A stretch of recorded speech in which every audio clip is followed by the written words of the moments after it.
Kuna hii kauli ya kina mama wanawasumbua nayo sana watoto na kuwaweka mbali na baba zao na kuwafanya watoto waone kina mama ni bora zaidi kuliko baba. Hakika mama sio bora kuliko baba. Wazazi wote ni bora kwa uzito wa kulingana.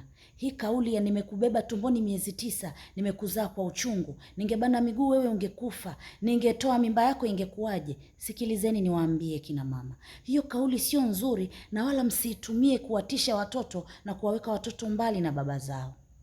Kuzaa kwa uchungu ni uchungu ambao una utamu ndani yake.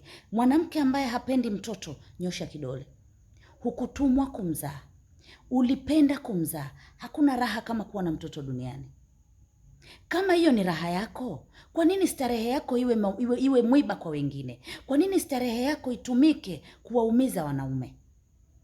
Wewe ulizaa kwa kupenda na pale ambapo mimba hazikushika ulihangaika na madawa, ulitumia mitishamba, ulienda hospitali ukawasumbua madaktari mabingwa wa kina mama ili uweze kushika ujauzito. Kama kulea ilikuwa ni adhabu, kama kuzaa ilikuwa ni adhabu, kama kuzaa ni uchungu, kwa nini ulitafuta mimba kwa gharama?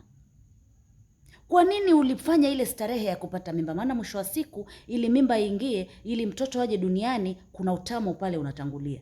Kwa nini ulifanya ile starehe? Si ungeachana nayo kama ulijua kuzaa ni uchungu na ulijua kulea ni uchungu? Msiwaweke watoto mbali na baba zao kwa sababu tu eti mimi ni mama nina uchungu na mtoto wangu. Hata kina baba wana uchungu vile vile. Ingekuwa kuzaa ni uchungu na kutokuzaa ni utamu, basi mngechagua kutokuzaa. Hebu fikiria maumivu ya kutokupata mtoto.